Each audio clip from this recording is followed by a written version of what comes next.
Good morning students, welcome to the class today. இப்போ நம்ம ஜாகிரஃபியில் 5th லெசன் பார்த்துட்ருக்குறோம். India, population, transport, communication and trade. இதில் population நம்ம பார்த்து முடிச்சிட்டோம். அடுத்தது டிரான்ஸ்போர்ட் சிஸ்டம் பற்றி பார்த்துட்ருக்குறோம். டிரான்ஸ்போர்ட் சிஸ்டம், இந்தியாவோட டிரான்ஸ்போர்ட் சிஸ்டம் நம்ம 3 டைப்ஸாக பிரிக்கலாம். Landways, waterways and airways. Landways பொறுத்த வரைக்கும் ரோட்வேஸ், ரயில்வேஸ் அண்ட் பைப்லைன்ஸ். வாட்டர்வேஸில் inland waterways and ocean routes. ஏர்வேஸில் domestic airways and international airways. இப்போ நம்ம ரோட்வேஸ் கம்ப்ளீட் பண்ணிட்டோம். இப்போ நம்ம பார்க்க போகிறது இன்றைக்கி கிளாஸில் railways. Indian railway system is the main artery of the country's inland transport. Railways cater to the needs of large scale movement of traffic both for freight and passenger. இந்தியாவுடைய railway சிஸ்டத்தில் ஒரு முக்கியமான உயிர் நாடி அப்படின்னு சொன்னால் நம்ம ரயில்வே சிஸ்டத்தை தான் சொல்லுவோம். இது அதிகமான அளவில் பொருட்களையும் மக்களையும் ஒரு இடத்துலேருந்து இன்னொரு இடத்துக்கு எடுத்துகிட்டு போகிறதுக்கு ரொம்ப யூஸ்ஃபுல்லாக இருக்குது. Railways are considered as the backbone of the surface transport system of India. தரைவழி போக்குவரத்து பொறுத்த வரைக்கும் ரயில்வேஸ் இந்தியாவுடைய ஒரு பேக்போன் அப்படின்னு சொல்கிறோம். It promotes national integration by bringing people together. மக்களை ஒருங்கிணைக்குது. நார்த் இந்தியன் பீப்புளை சவுத்துக்கும், சவுத் இந்தியன் பீப்புள் நார்த்துக்கு போகிறதுக்கும் ரொம்ப ஹெல்ப்ஃபுல்லாக இருக்குது. இப்போ காசி, ராமேஸ்வரம்லாம் போகிறோம்ல, நார்த் இந்தியன் பீப்புள்ஸ்லாம் ட்ரெயினில் ராமேஸ்வரம் வராங்க, சவுத் இந்தியன் பீப்புளெல்லாம் காசிக்கு போகிறாங்க. இந்த மாதிரி பீப்புளை ஒருங்கிணைக்குது. எல்லாராலையும் ஏர்வேஸை பயன்படுத்த முடியுமா? முடியாத காரணத்தால். Then it also promotes trade, tourism, education etcetera. அதேமாதிரி வியாபாரத்துக்கு, அப்புறம் சுற்றுலாவுக்காக, தென் எஜுகேஷன். இப்போ 2 or 3 years பேக் காஷ்மீரில் இருந்து கன்னியாகுமரி வரைக்கும் ஒரு ட்ரெயின் வந்தது. அந்த train only for science and social, இதுக்காக நம்ம கல்ச்சரை எக்ஸிபிட் பண்ணுறதுக்காக அந்த ட்ரெயின் லான்ச் பண்ணியிருந்தாங்க. எல்லோரும் ஸ்டேஷன் போய் பார்த்தீங்களா? ஒவ்வொரு ஊர்லேயும் ஒவ்வொரு டிஸ்ட்ரிக்ட்லேயும் 3 days அந்த ட்ரெயினை போட்டிருந்தாங்க. எல்லா ஸ்டூடெண்ட்ஸு, ஸ்கூல் ஸ்டூடெண்ட்ஸ் பார்க்கணுங்கிறதுக்காக.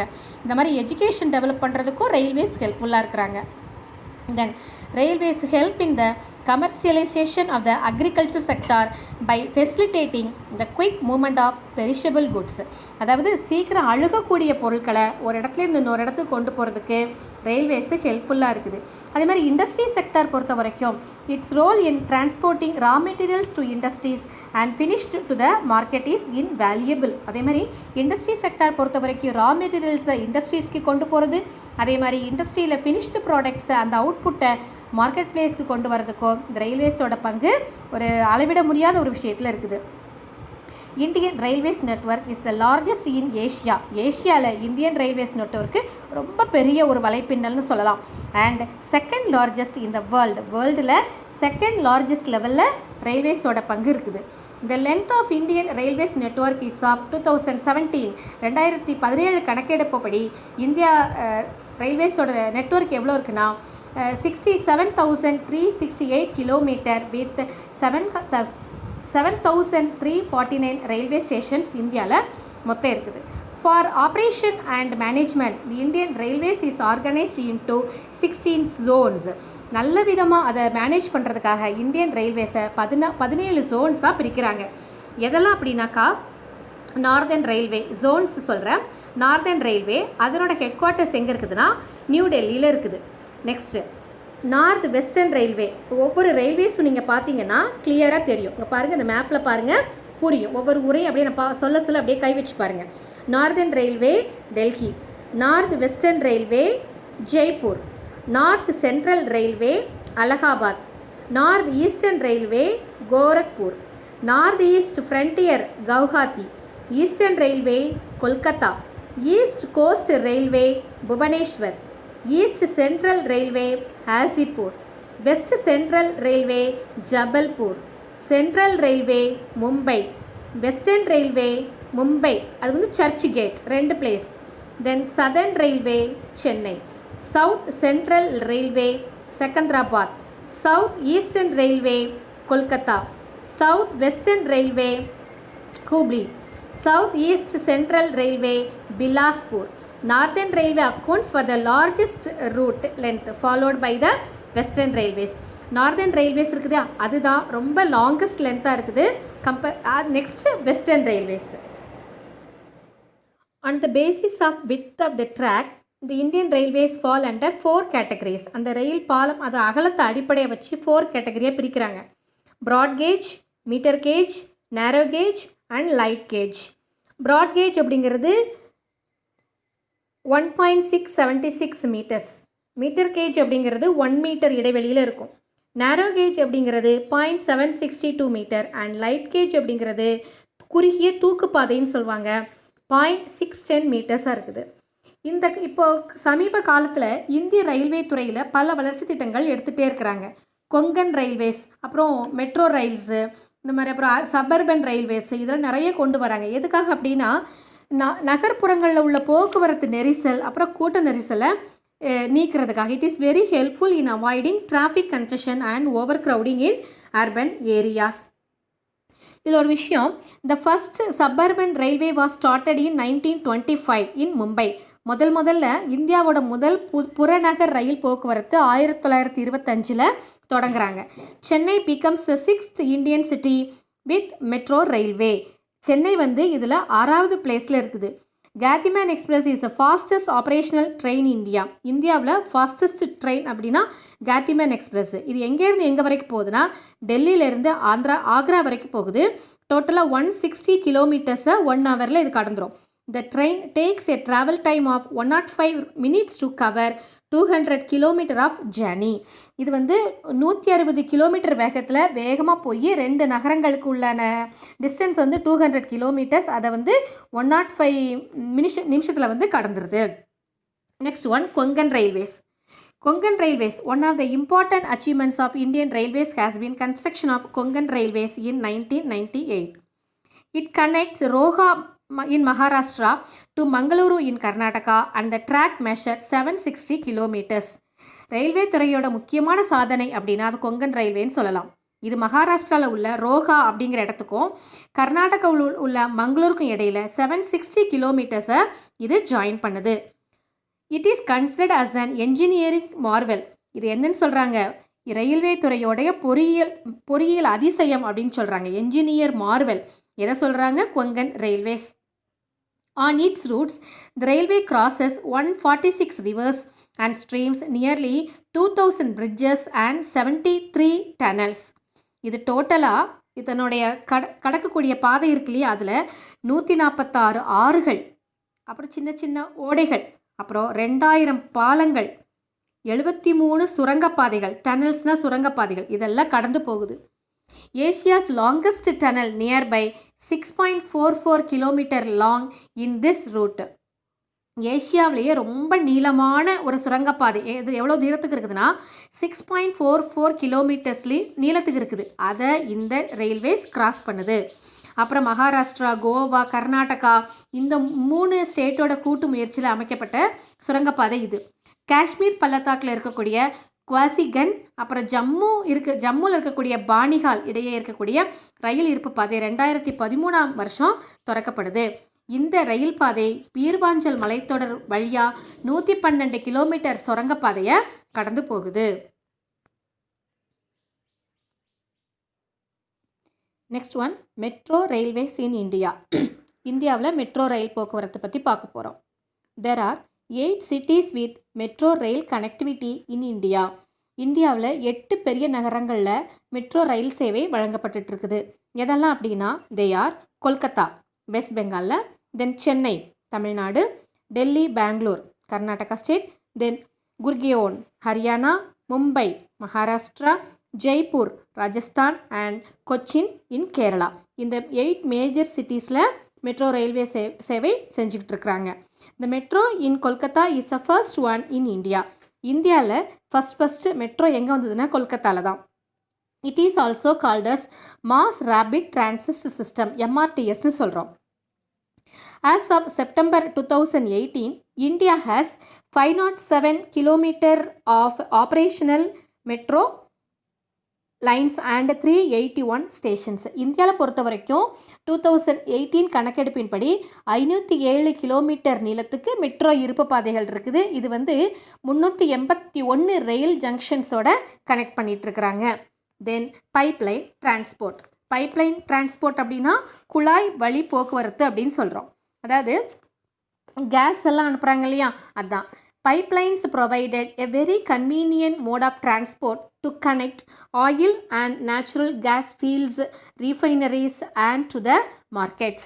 இந்த எண்ணெய், இயற்கை எரிவாயு, அப்புறம் வயல்கள், எண்ணெய் சுத்திகரிப்பு நிலையங்கள் அதெல்லாம் அதனோட சந்தை பகுதிகளில் இணைக்கிறதுக்காக ரொம்ப பெஸ்ட்டு வே ஆஃப் டிரான்ஸ்போர்ட் எது அப்படின்னாக்கா இந்த பைப்லைன் டிரான்ஸ்போர்ட் தான்.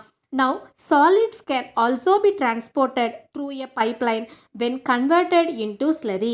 அதாவது திடப்பொருள்கள் இருக்கு இல்லையா, சாலிட்ஸ், அதை கூட என்ன பண்ணுறாங்கன்னா ஆவியாக்கிறது மூலமாகவோ குழம்பாக்குதல் மூலமோ மாற்றி அதையும் பைப்லைன் மூலமாக டிரான்ஸ்போர்ட் பண்ணுறாங்க. The initial cost of laying pipeline is high, but subsequent running cost is minimum. முதல்ல அதை அமைக்கிறதுக்கு ஆகக்கூடிய செலவு அதிகமாக தான் இருக்கும். ஆனால் அதுக்கப்புறம் அதை பராமரிக்கிறதுக்கு உண்டான செலவு வந்து ரொம்ப ரொம்ப கம்மி தான். It can be laid through difficult terrain as well as underwater. இதை வந்து கனமான நிலப்பகுதிகள், ரொம்ப கடினமான நிலப்பகுதிகள் இருக்கும்ல, ஹார்டாக இருக்கும்ல, அந்த பகுதிகள்லையும் நீருக்கு அடியிலையும் கூட இதை அமைக்க முடியும்.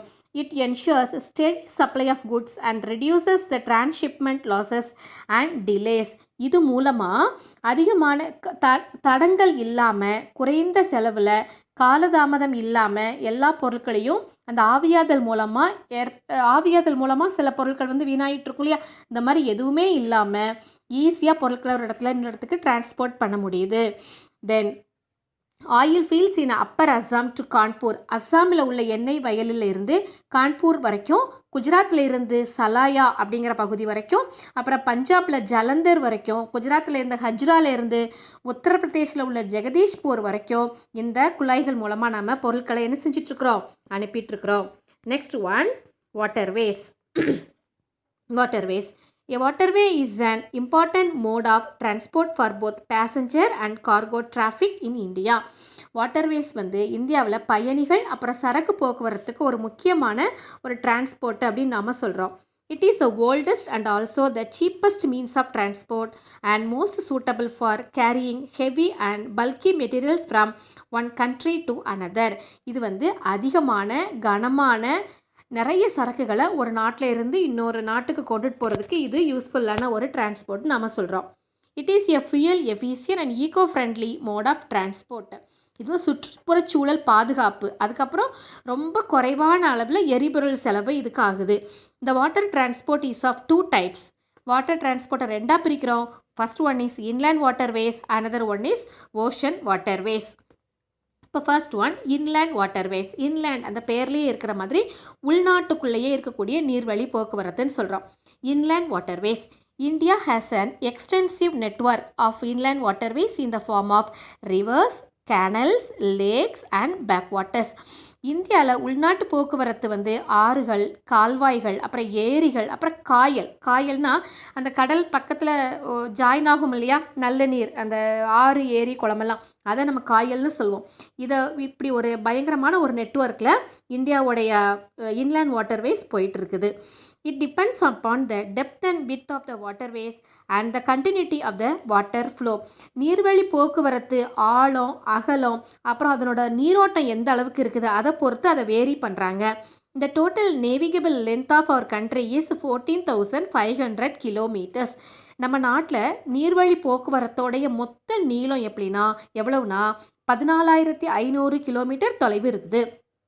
இதில் out of which about 5,200 kilometre length of rivers and 4,000 kilometre length of canals can be used by mechanised crafts. இதில் 5,200 கிலோமீட்டர் நீளம் வந்து ஆறுகள் மூலமாகவும் 4,000 கிலோமீட்டர் வந்து கால்வாய்கள் மூலமாகவும் மெக்கானைஸ்டு கிராஃப்ட் இயந்திர படகுகளை வச்சு பண்ணுறாங்க.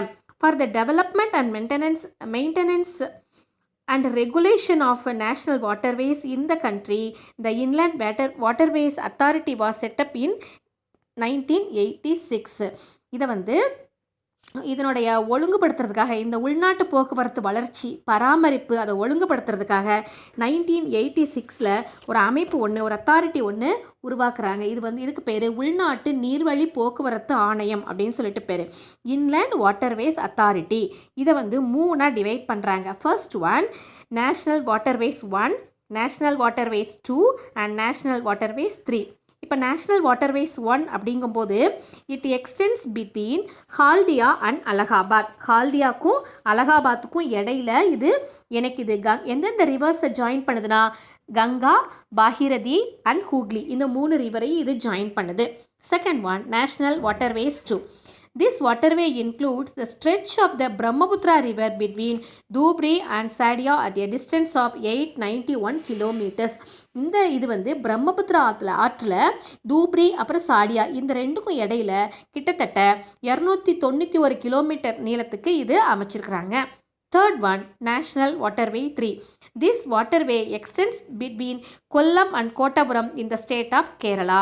It is the first national waterway in the country with 24-hour navigation facilities along its entire stretch of 205 kilometers. இந்த நீர்வழி போக்குவரத்தானது கேரளாவில் அந்த ஸ்டேட்டில் கொல்லம், கோட்டபுரம் இடையில இது அமைஞ்சிருக்குது. 24 hours இது வந்து செயல்பட்டுட்டே இருக்கும்.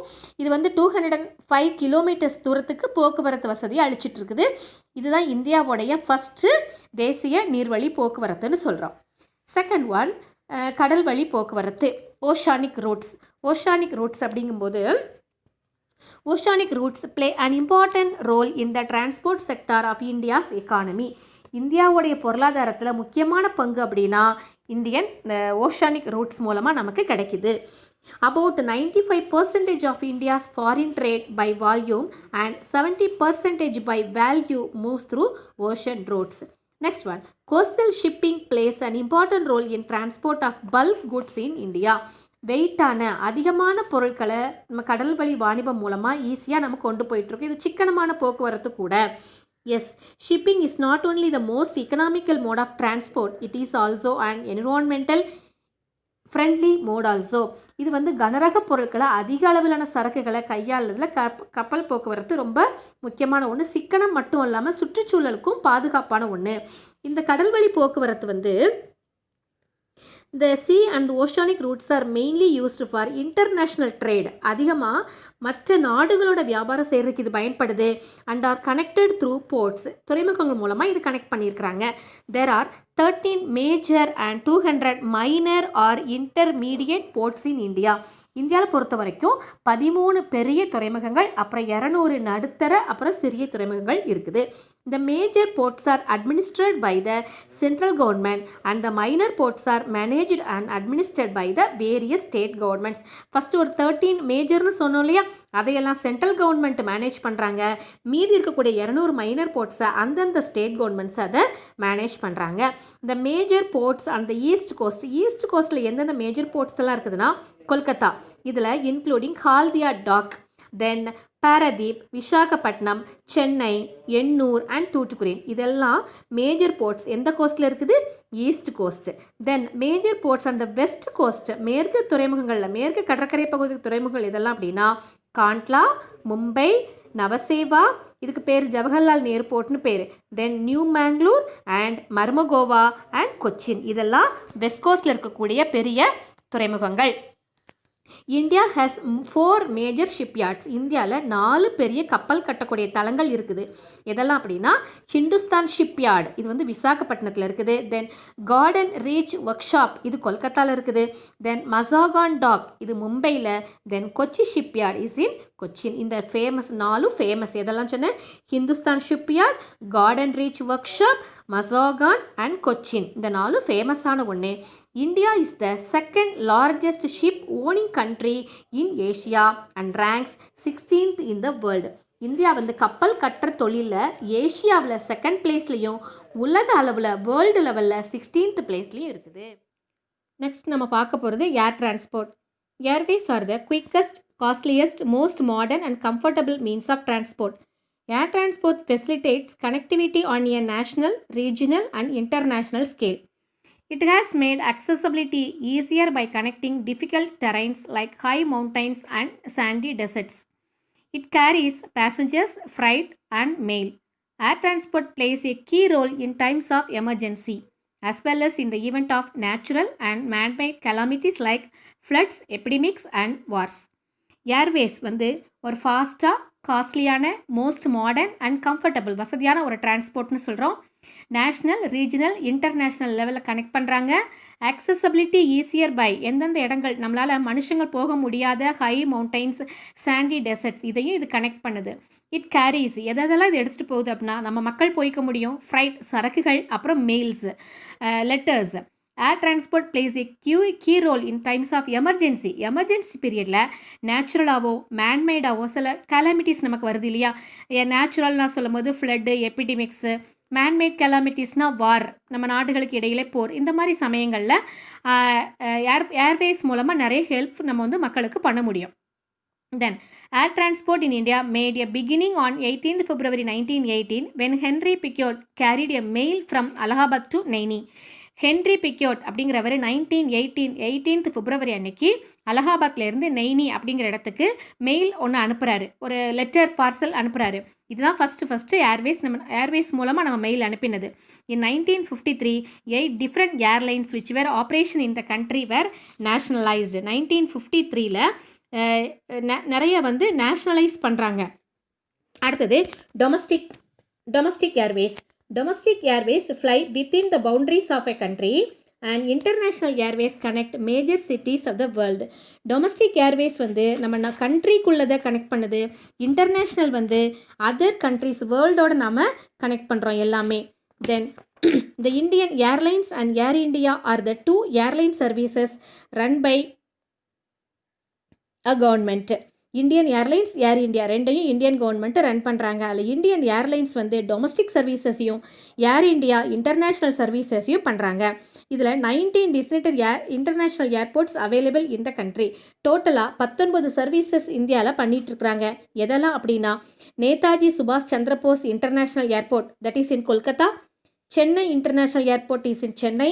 Indira Gandhi international airport in Delhi. Chhatrapati Shivaji international airport in Mumbai. Thiruvananthapuram international airport in Thiruvananthapuram. Sardar Vallabhbhai Patel international airport in Ahmedabad. Bangalore international airport in Bangalore.